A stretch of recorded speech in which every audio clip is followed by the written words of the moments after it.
Beberapa jam sebelum Aris duduk di singgasana, waktu tampak berhenti di ruang terdalam penjara jiwa Astraloka. Asap dingin menggantung di udara, pekat seperti embun kematian. Cahaya api biru dari lentera-lentera turang mulai meredup satu persatu, seolah enggan menyaksikan apa yang akan terjadi. Dinding-dinding hidup yang sebelumnya penuh erangan kini hening, terlalu hening. Seolah mereka para roh yang terperangkap di sana menahan napas bersama waktu. Di tengah ruangan itu, tubuh Aris tergantung lunglai. Akar-akar hitam masih mencengkeram pergelangan tangan dan kakinya, menahannya pada dinding berukir simpel kuno yang kini mulai menyala merah. Darah menetes dari ujung jari jemarinya, namun wajahnya seperti tak lagi merasakan sakit. Ia tenggelam dalam kesadaran yang terurai. Lalu tiba-tiba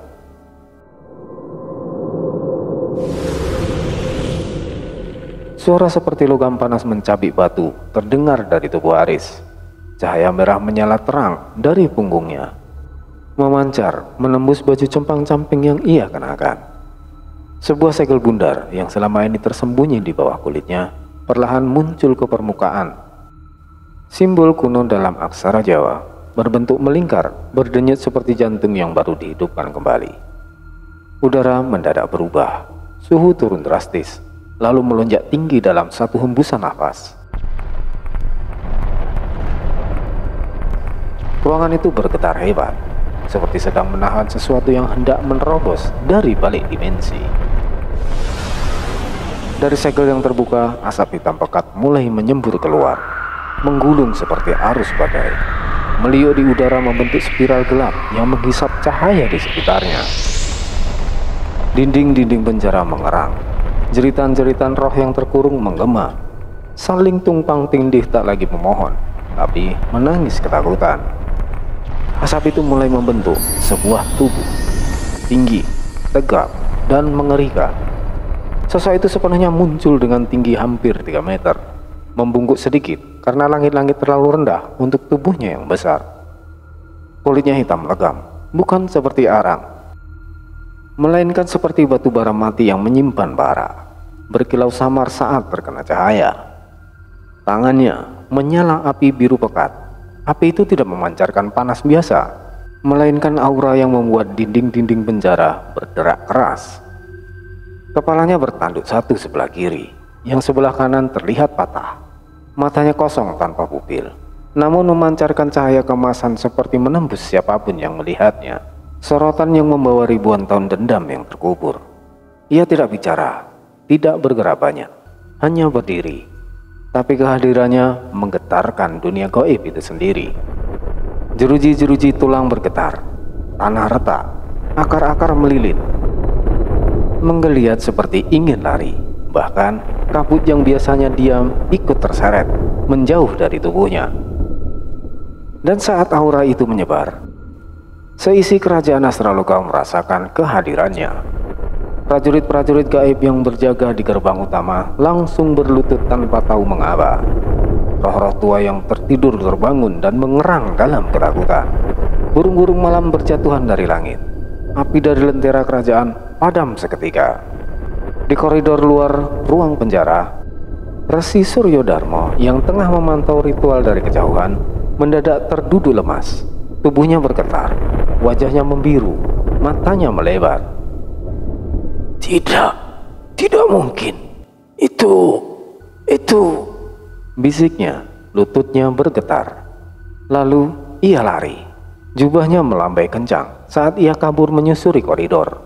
Ia tidak bicara, tidak sempat berpikir, hanya lari. Tidak ada yang tahu apa yang sedang bangkit. Tapi Suryodarmo tahu sesuatu yang lebih mengancam dan berbahaya dari Astraloka, dan bahkan dari dunia roh alas Purwo itu sendiri, telah terlepas dari ikatannya. Sementara itu, sosok hitam tinggi besar menunduk pelan menatap Aris yang masih pingsan. Lorong utama penjara bawah tanah berubah menjadi ruang kematian yang sunyi. Kabut hitam yang mengalir dari tubuh makhluk itu melingkari dirinya seperti jubah kabut neraka. Dari setiap langkahnya, tanah bergetar seperti sedang menyangga beban dari zaman kuno yang kembali bangkit. Dinding-dinding berukir mantra mulai retak dan mengelupas. Tulisan-tulisan kuno berpendar, lalu hancur seperti kertas terbakar dari dalam. Dari balik koridor, para penjaga jiwa muncul dalam formasi menyerupai tombak berlapis. Jumlah mereka ada 7. Tubuh mereka tinggi, terbuat dari logam gelap berurat merah darah. Wajahnya tidak punya mata, hanya rongga hitam yang dalam. Dan dada mereka dihias simbol penyegel roh. Mereka bukan sekedar prajurit, mereka adalah roh pendosa yang dikutuk menjadi pelindung penjara. Jiwa mereka telah dilenyapkan, digantikan oleh perintah abadi. Lindungi gerbang jiwa dengan nyawa terakhir yang tak pernah mati. Tangan mereka mengangkat tombak energi, ujungnya bersinar biru keunguan. Dari dada mereka, mantra gaib mengalir keluar dan melingkar tubuh masing-masing. Sebuah perisai energi yang dirancang untuk menahan bahkan serangan roh kelas tinggi. Target teridentifikasi. Makhluk gaib tak dikenal. Tingkat ancaman ekstrim. Suara mereka serempak, tidak seperti suara manusia, tapi seperti besi digesekkan pada batu basah. Langkah mereka serentak, simbol pelindung bersinar terang. Mereka mengelilingi makhluk hitam tersebut. Tombak diturunkan, siap menusuk. Tapi makhluk hitam itu tidak bergerak. Ia hanya menoleh, kepalanya sedikit miring ke kiri, tanpa ekspresi, tanpa suara. Hanya mata keemasannya yang berpendar, menatap langsung ke arah para penjaga. Dan saat itu, tubuh para penjaga langsung bergetar, seperti logam yang sedang dipanaskan dari dalam. Api biru muncul dari dalam tubuh mereka, bukan dari permukaan, tetapi dari dalam dada. Dari simbol penyegel yang justru menjadi bahan bakar kematian mereka. Dalam 1 detik, tanpa suara, tubuh mereka membara dalam diam. Tak ada jeritan, tak ada ledakan, hanya abu yang terbang pelan. Satu persatu zirah hitam mereka runtuh dan kosong, melayang ke tanah tanpa isi. Hanya butiran debu roh yang jatuh seperti salju gelap. Penjaga jiwa telah lenyap. Dan penjara pun tahu, tidak ada lagi yang bisa menghentikan makhluk ini. Lorong-lorong penjara bergema oleh energi makhluk tersebut. Seluruh struktur bangunan seperti menyesuaikan diri, membungkuk pada keberadaan yang terlalu kuat untuk dilawan. Jiwa-jiwa di balik jeruji menangis.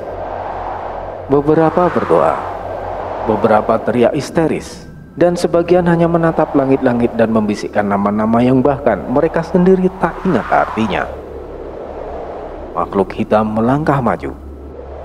Tubuhnya masih menyala seperti bara basah yang baru ditiupkan kehidupan. Dan saat ia menatap gerbang penjara pertama yang terbuat dari batu roh bercampur logam, disegel oleh mantra tingkat tinggi, ia mengepalkan tangan, angin berhenti, lalu satu pukulan. Gerbang meledak ke arah keluar. Bukan hancur, tapi pecah seperti kaca. Getarannya menjalar hingga ke atas, sampai ke jantung istana Astraloka. Di atas sana, Raja Wisnumurti berdiri membeku. Cahaya pelindung istana meredup.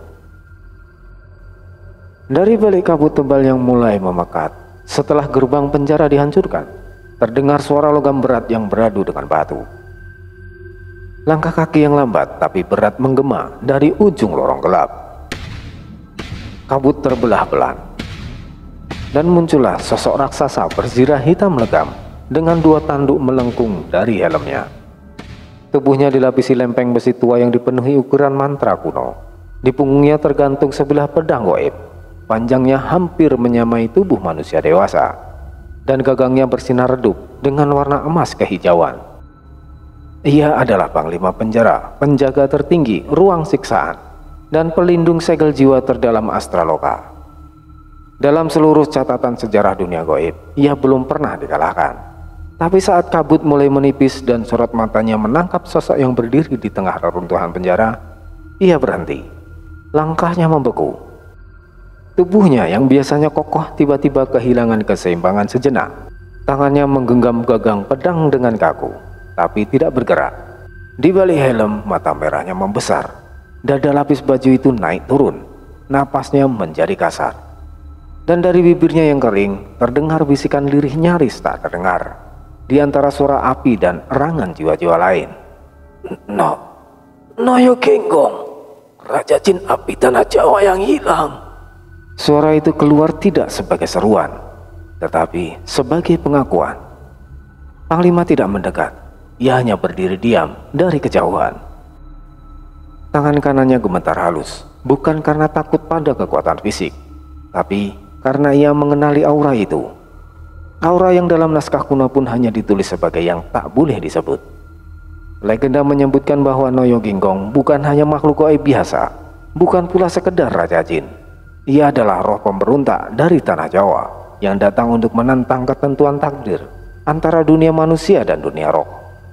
Ia pernah membakar 7 kerajaan gaib, menelan hutan, mengacaukan keseimbangan roh dan kehidupan. Panglima masih berdiri. Ia tak berseru, tak memberi perintah, karena semua penjaga lainnya sudah lenyap. Yang tersisa kini hanya dia dan ketakutannya. Lalu mata Noyo Genggong perlahan bergerak, menoleh, menatap langsung ke arah Panglima.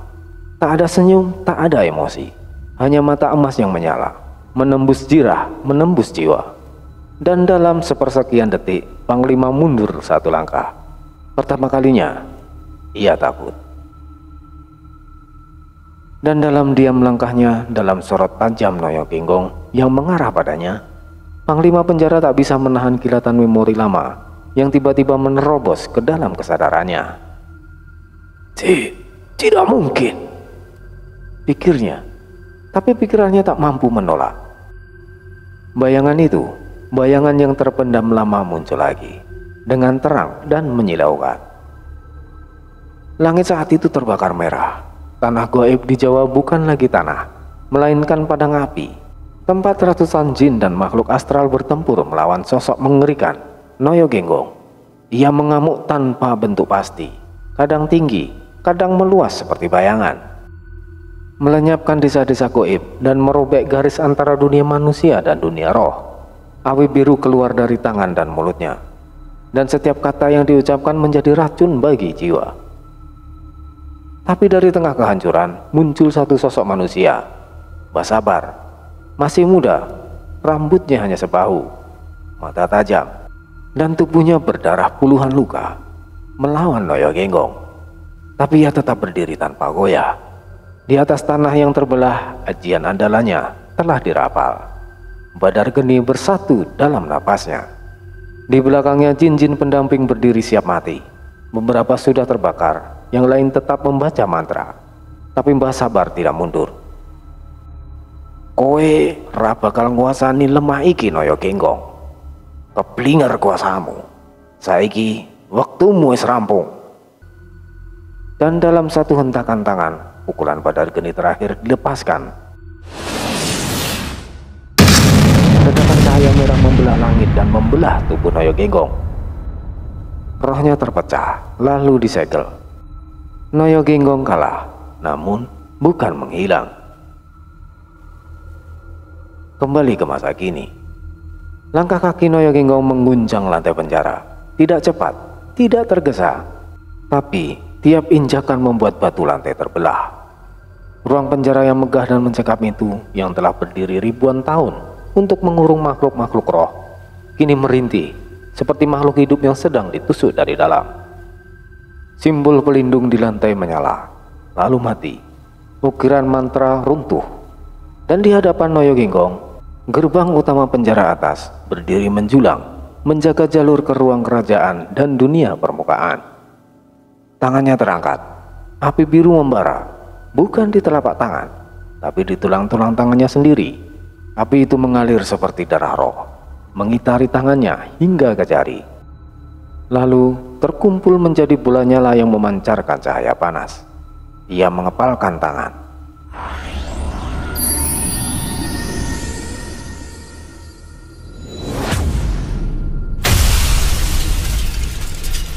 Satu pukulan telapak menghantam batu, dan gerbang meledak. Bukan sekedar hancur, tapi meledak ke segala arah, berubah menjadi serpihan pecahan-pecahan logam. Gelombang kejutnya menjalar ke segala penjuru. Dinding-dinding bergetar hebat. Mantra-mantra yang tertulis di udara hancur berhamburan seperti kertas dibakar. Dan langit-langit retak parah, menjatuhkan serpihan batu yang membara. Kabut tebal dan energi hitam menyebar keluar, menelan semua lorong yang ada. Dan dari dalam ledakan itu, Noyo Genggong berjalan keluar. Kepulan asap mengikuti jejaknya, auranya menelan cahaya. Kini tidak ada lagi yang bisa menghalanginya. Penjara telah hancur, segel telah terlepas, dan tanah Astraloka siap dibakar kembali.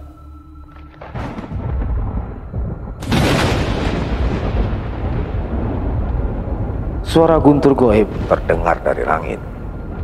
Kabut semakin tebal menyelubungi tubuh Noyo Genggong hingga kembali tak terlihat jelas. Dan Panglima penjara berbalik badan perlahan, lalu menghilang ke dalam bayang lorong. Bukan untuk menyerang, bukan untuk menyusun strategi, tapi untuk melaporkan bahwa kegelapan yang seharusnya tak bangkit telah kembali. Setelah ledakan magis dari telapak tangan Noyo Genggong menghancurkan gerbang utama, sebuah keheningan singkat menggantung di udara. Hanya suara reruntuhan batu dan desir api biru yang masih tersisa, mengalun pelan seperti nafas terakhir dari bangunan penjara yang dulu begitu agung. Lalu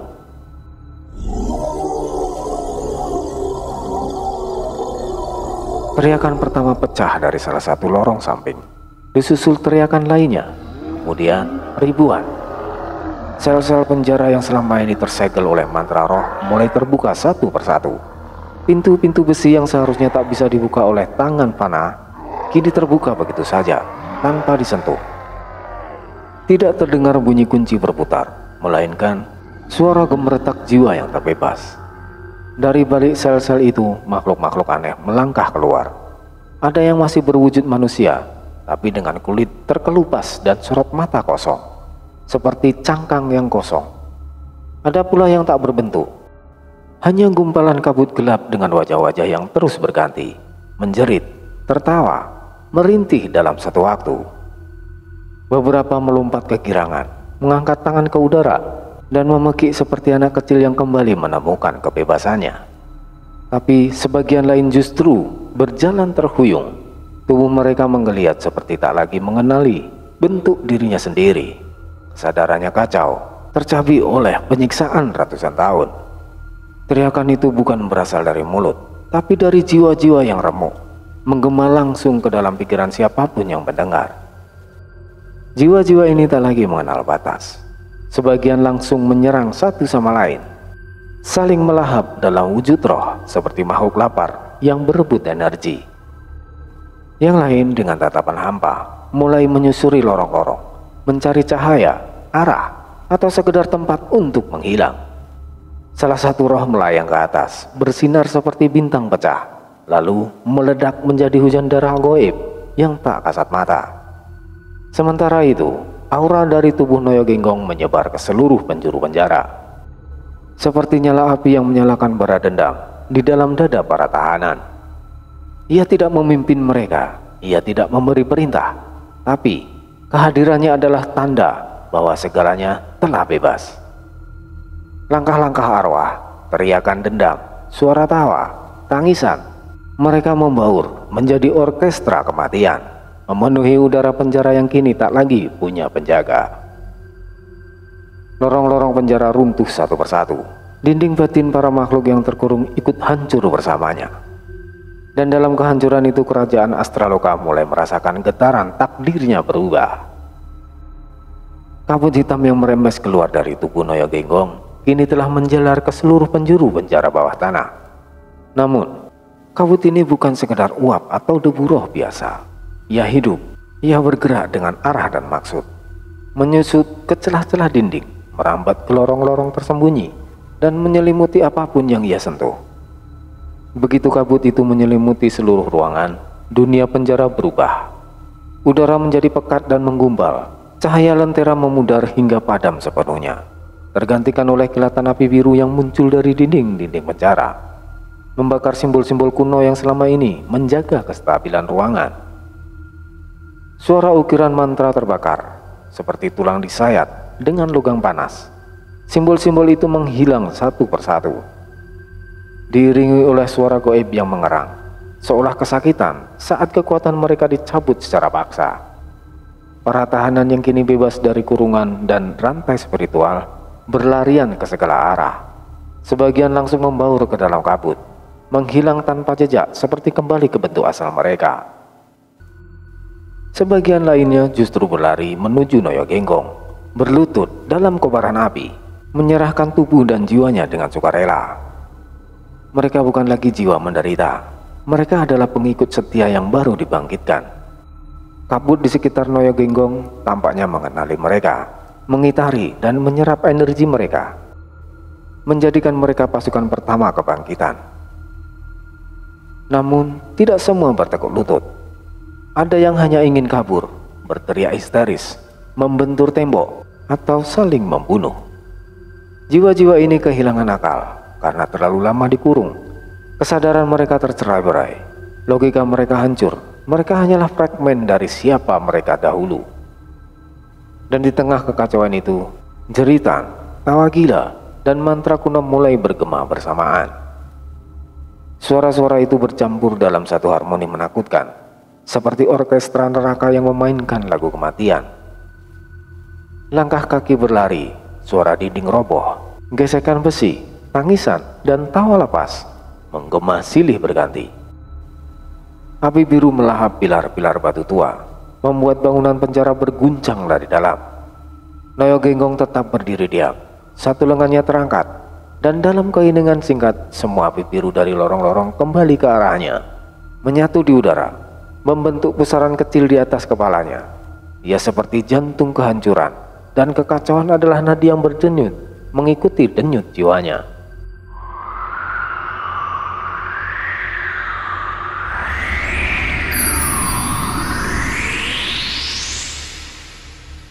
Dunia bawah tanah telah berubah, penjara telah tiada. Kini hanya altar kekacauan, dan itu baru permulaan. Langit di Astraloka yang biasanya pekat dan diselimuti kabut abadi, kini berubah warna.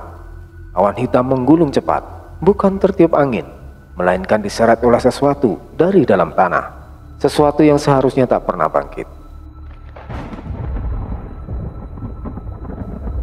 Guntur bergetar pelan, tapi bukan suara petir alam. Itu adalah dentingan roh, gema gaib yang hanya bisa didengar oleh mereka yang terikat dengan kekuatan dunia tak kasat mata. Di atas Puri Kala Raksasa, istana mengerikan yang terbuat dari tulang dan daging membatu. Para penjaga Astraloka mulai resah. Mereka berdiri di sepanjang balkon pengawas, memandangi arah selatan, ke arah penjara bawah tanah. Tanah di bawah kaki mereka bergetar halus, lalu menjadi kuat. Dan lalu, seperti nafas besar dari perut bumi yang ditahan terlalu lama, salah satu penjaga terjatuh. Mendadak tubuhnya membeku, seperti disambar hawa dingin. Roh di balik tubuhnya terseret ke atas, seolah ditarik oleh kekuatan yang tak bisa dilawan. Energi ini bukan milik Astraloka, teriak seorang penjaga lain sebelum melompat turun dari menara untuk melapor. Dari balik dinding istana yang terbuat dari rangka makhluk-makhluk gaib, suara samar seperti jeritan terpendam mulai terdengar, bukan dari luar, tapi dari tulang itu sendiri. Mereka bergetar, menjerit dalam bahasa roh yang hanya bisa dipahami oleh penguasa sejati Astraloka. Cahaya sihir dari obor hitam yang biasa berkobar di dinding kini berubah warna menjadi biru kehijauan, seperti tersedot oleh sesuatu yang jauh lebih besar dan kuat dari kerajaan itu sendiri. Di tengah ruangan tahta, Raja Wisnumurti berdiri tegak di balik jendela batu yang menghadap langsung ke pusat kerajaan. Tubuhnya tinggi, dibalut jubah kabut hitam dengan mahkota berlapis tulang. Tapi kali ini matanya yang selalu tenang dan merah menyala bergetar. Di sebelahnya berdiri Sari Devi sang putri kerajaan. Wajahnya cantik namun dingin, dengan rambut yang disanggul tinggi dan mata ungu yang memantulkan cahaya sihir. Ia belum pernah melihat ayahnya setakut ini. Apa itu, Ayah? Tulang-tulang istana pun ikut menggigil. Tanyanya pelan, Wisnumurti memejamkan mata sejenak. Napasnya berat. Ia dapat merasakannya. Dinding takhta bergetar.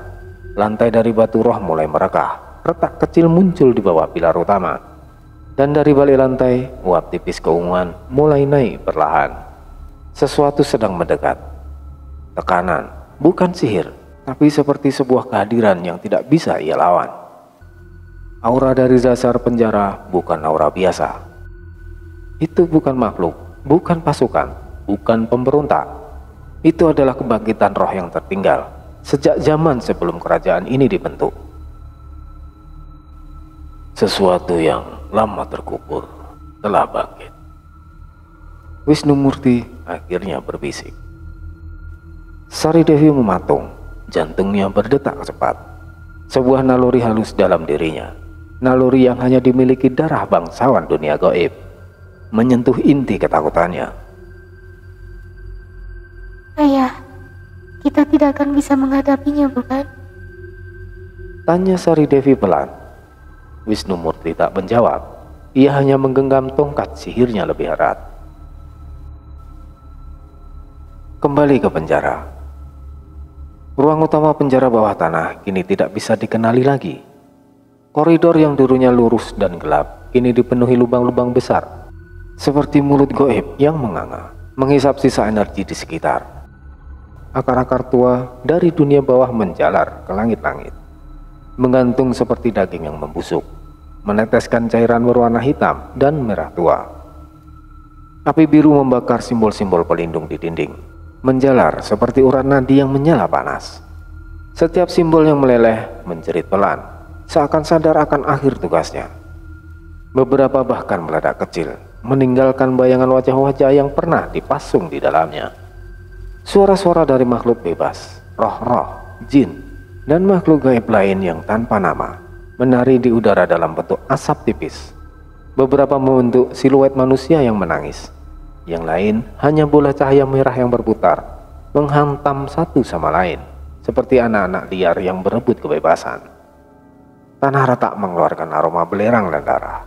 Uap panas menyembur dari selah bebatuan, membuat suasana semakin pengap. Di beberapa titik, suara lirih seperti doa yang diputar terbalik terdengar, mengalun dari dalam batu itu sendiri. Dan di tengah semuanya, tubuh Haris masih tergantung. Kepalanya menunduk, wajahnya pucat. Darah dari luka-lukanya sudah mulai mengering, tetapi tidak ada makhluk yang mendekat.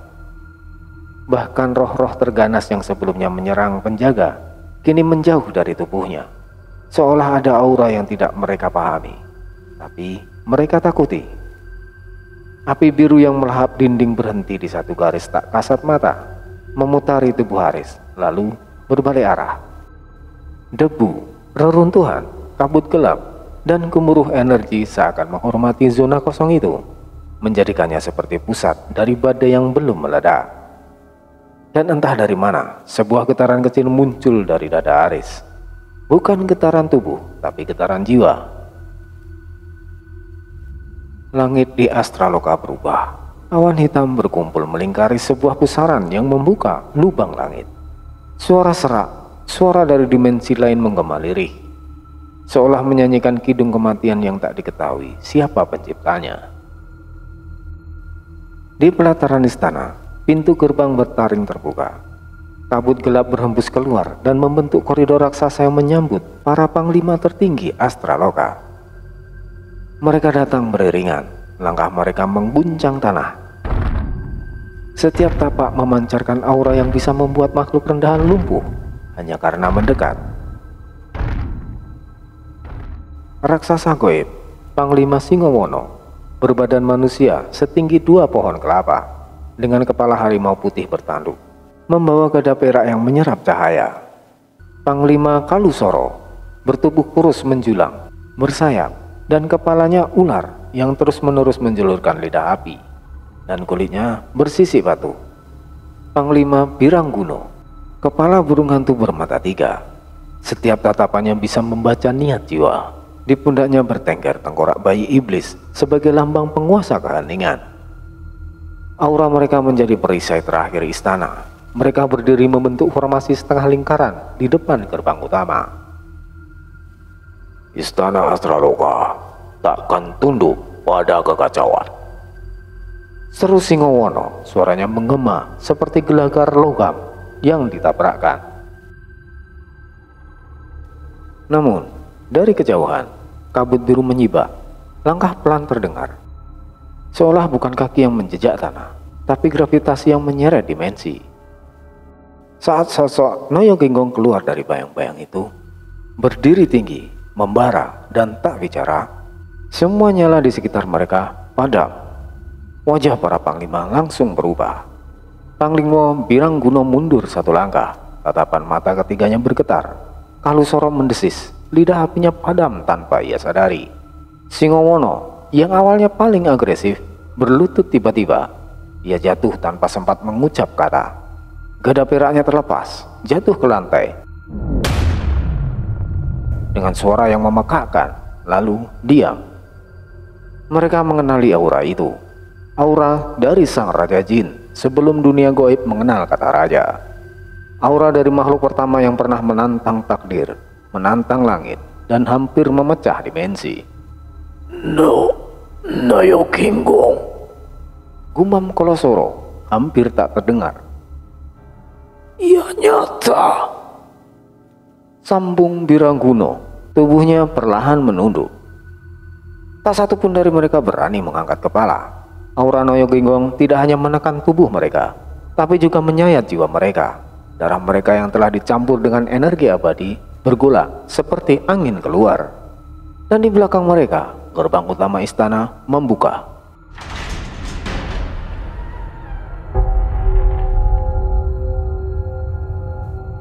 Suara lonceng goib berdentang. Raja Wisnumurti muncul. Tubuhnya tegap, jubahnya mengambang dalam aura sihir hitam. Mahkotanya bersinar emas, terbuat dari serpihan cangkang naga dunia bawah. Ia mengenakan topeng emas bertanduk 3, menutupi sebagian wajahnya, hanya menyisakan mata merah menyala. Namun kali ini sorot mata itu redup. Ia berdiri di depan para panglimanya. Raja yang seharusnya tak terkalahkan, penguasa yang pernah membinasakan kerajaan langit barat, tapi kini tubuhnya menggigil kecil. Ia melangkah satu kali, kemudian menunduk. Ampun, Yang Mulia Noyo Ginggong. Kami tidak tahu Anda akan muncul di sini. Keheningan menyelimuti. Lalu Noyo Ginggong menatapnya. Matanya tidak bersinar terang, justru sebaliknya, gelap dan kosong, seolah menyimpan langit malam yang tak pernah ada ujungnya. Dan dengan suara yang tak terlalu keras, namun bisa dirasakan sampai ke dasar jiwa, ia bersabda, Lindungi bocah itu.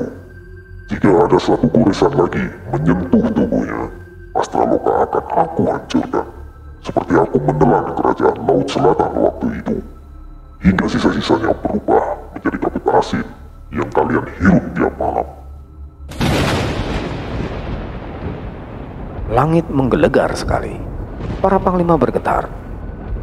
Burung hitam goib berjatuhan dari udara. Seluruh kerajaan tahu, ini bukan ancaman biasa. Dan satu lagi. Noyo Ginggong mendekat perlahan. Suara api biru menyala kembali di ujung jarinya. Jangan katakan padanya kalau aku ada dalam tubuhnya.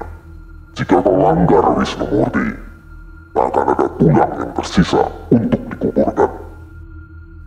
Wisnumurti menunduk semakin dalam. Sari Devi dari balik tirai menyaksikan semua itu dalam diam.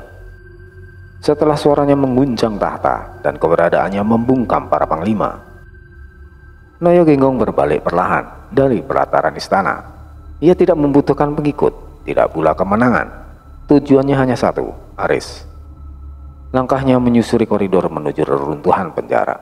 Tak satu pun makhluk goib berani menghalangi. Kabut dan api biru yang semula mengamuk kini menyibak memberi jalan, seolah tahu bahwa pusat kehendak kehancuran sedang berjalan menuju ke wadahnya. Di ruangan terdalam, tubuh Aris masih tergantung, tidak sadarkan diri. Jiwanya diam. Segel kuno di punggungnya masih menyala merah, bersinar samar dengan pola aksara Jawa kuno melingkar. Dan dari balik nyala samar itu, sesuatu berdesir, seperti suara doa yang diputar mundur. Noyo Ginggong berdiri tepat di depannya. Ia menatap wajah Aris dan sejenak matanya yang mengerikan melembut. Masih lemah, tapi garis takdirmu telah mulai menulis ulang dunia. Perlahan, kabut tubuh Noyo Ginggong berubah bentuk, mengalir seperti uap arwah yang menyusup kembali ke dalam punggung Aris, masuk melalui segel kuno yang terbuka sendiri. Cahaya biru menyala, api biru melingkar.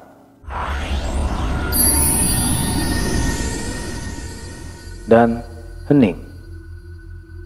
Aris tidak terbangun, tapi di dalam tubuhnya ada yang hidup. Dalam kegelapan batin Aris, di ruang kosong yang hanya berisi kesadaran, bayangan masa lalu muncul. Mbah Sabar masih muda, namun rambutnya telah memutih sebagian. Di hadapannya, Noyo Ginggong terbelenggu, tubuhnya dililit rajah api dari daun lontar. Tubuh berapi itu berlutut di atas tanah keramat. Kau menyegelku dalam bocah ini, manusia. Geram Noyo Ginggong. Kau bukan lagi raja, jawab Mbah Sabar pelan. Tapi kau masih punya kekuatan. Dan kekuatan itu bila dijinakkan bisa jadi pelindung. Mbah Sabar lalu menunduk, menggores jarinya sendiri dan menggambar aksara rasa di punggung Aris kecil yang tertidur dengan darah dari jarinya. Tolong jaga cucuku Aris, katanya lirih, hampir seperti berdoa. Dunia akan mencari dia, banyak roh akan mencoba menyesatkannya, tapi dia belum tahu apa-apa. Lindungi dia dan ingat, jangan sampai ia tahu kau ada di tubuhnya. Dan jika ia mati, maka rohmu juga akan lenyap dari alam ini. Noyo Ginggong diam, lalu mengangguk. Untuk pertama kalinya dalam hidupnya, ia tunduk bukan karena kalah, tapi karena rasa hormat. Kembali ke masa kini, kabut biru lenyap, nyala segel padam, tubuh Aris menggantung tanpa goyah. Namun auranya kini berubah, tak terlihat dari luar. Tapi siapapun yang mendekat bisa merasakannya. Ia bukan lagi manusia biasa. Ia adalah wadah dari Raja Jin yang sedang menunggu waktu. Dan jauh di balik istana, Sari Devi menatap langit malam yang kini berubah merah. Bibirnya bergetar. Ia tahu malam itu bukan malam biasa. Dan dunia gaib baru saja berubah selamanya. Cahaya merah keunguan menembus kaca kristal hitam di atas singgasana, menyorot debu goib yang mengambang di udara. Aroma dupa asing dan bunga 7 rupa membaur dalam udara yang terasa lebih berat daripada biasanya. Aris membuka mata. Langit-langit yang dilihatnya bukan langit-langit rumah sakit, bukan tenda ataupun gua, tetapi ukuran tengkorak naga dan ranting emas yang membentuk kubah raksasa. Ia mendadak duduk, matanya liar menyapu ruangan. Ia duduk di atas sebuah singgasana. Sebuah kursi agung yang terbuat dari tulang putih dan sisik naga hitam, dilapisi kulit halus yang berkilau, entah dari makhluk apa. Di sisinya tergantung belati berukir, dan langit-langit di atasnya memancarkan cahaya aneh seperti siang, tapi tak bersumber dari matahari. Di bawahnya makhluk-makhluk goib bersujud. Ada yang berkepala singa, berbadan asap, bermata banyak. Ada pula yang seperti manusia tua berambut ular. Ada pula yang berwujud bayangan berselendang emas. Aris tercengang, dia membatu. Tubuhnya masih lemah, pikirannya belum menyatu, tapi semuanya menunduk padanya. Dan di hadapannya berlutut rendah adalah Raja Wisnu Murti sendiri. Jubahnya yang agung terseret di lantai. Mahkota bertanduk 3 kini disimpan di atas nampan, dibawa oleh seorang pelayan bayangan. Tuanku, suara Wisnu Murti bergetar. Kerajaan Astraloka telah menyerahkan takdirnya padamu atas kehendak langit. Aris menatap ke bawah, jantungnya berdetak cepat. Langit? Apa maksudnya? Apa yang sedang terjadi? Tapi suaranya tak keluar. Ia masih mematung, kepalanya berat. tangannya bergetar ringan. Di sisi kanan singgasananya berdiri Resi Suryodarmo, tangan dilipat ke bawah, wajah menunduk, tubuh seperti batu yang menunggu titah. Wajahnya dingin, tenang seperti pelayan yang telah siap berkhidmat pada tuannya sejak sebelum tuannya lahir.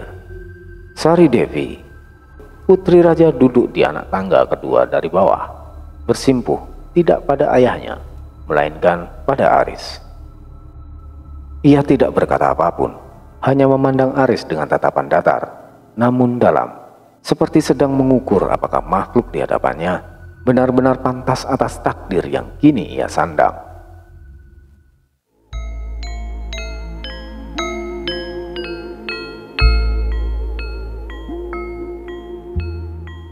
Alas Purwo tak lagi hening. Pepohonan tua yang selama berabad-abad berdiri tegak mulai mengeluh, menekuk seperti tunduk pada sesuatu yang tak terlihat.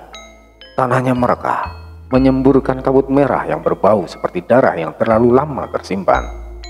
Bumi gaib terguncang, langit berubah warna, makhluk-makhluk tua bangkit. Di tengah keheningan yang retak terdengar nyanyian kematian dari akar-akar pohon yang merambat.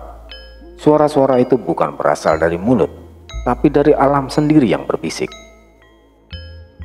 Dari lembah yang tersembunyi oleh waktu, jin gunung yang tertidur selama 7 abad membuka matanya yang menyala merah, tubuhnya sebesar candi, punggungnya ditumbuhi batu kristal, dan tangannya seperti palu raksasa dari batu lava. Dari rerimbunan hutan gelap, genderuwo tua dengan tubuh berlumut mematahkan belenggu akar-akar keramat. Tawa seraknya menggetarkan udara. Ia meludah ke tanah, dan tanah itu langsung membusuk. Jika Genggong kembali, maka kita semua harus memilih berlutut atau binasa bersama. Makhluk-makhluk lain menyusul. Siluman kera berapi, ratu kelelawar, dan roh-roh sesat yang selama ini terpenjara, semuanya bergerak. Namun, gejolak itu bukan hanya pada makhluk liar.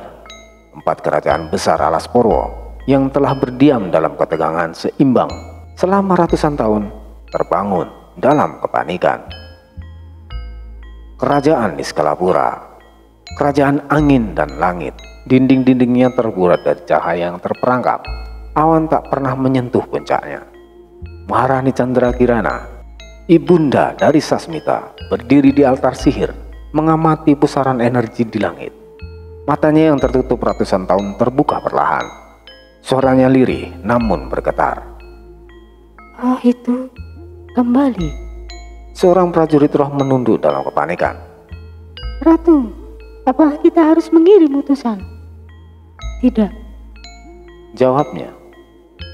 kita harus memutus semua jalur ke dunia bawah, atau kita akan ikut terseret dalam badai itu. Kerajaan Kolo. Istana Kolo adalah kegelapan itu sendiri. Lorong-lorongnya lembab, penuh tulang dan aroma kematian. Raja Narakesuma bertubuh tinggi kurus, kulitnya hitam legam seperti arang, dan mahkota dari tulang manusia, berdiri di puncak altar darah. Suaranya dalam, seperti suara bara terbakar. Akhirnya, bayangan itu kembali menuntut tahtanya. Ia mengangkat tangan, dan dari tanah muncul ribuan tangan roh bergeliat meminta perintah. Siapkan pasukan kegelapan, dunia ini terlalu rapuh untuk 2 raja. Kerajaan Lembayung, kerajaan waktu dan refleksi. Dimensi ini hanya terlihat saat cahaya bulan memantul pada gelombang sempurna. Ratu Sekartaji, wanita jelita dengan rambut hitam sepanjang tanah, duduk di singgasana mutiara yang mengambang di atas air. Ia memainkan kendi air waktu, menatap bayangan yang berubah bentuk.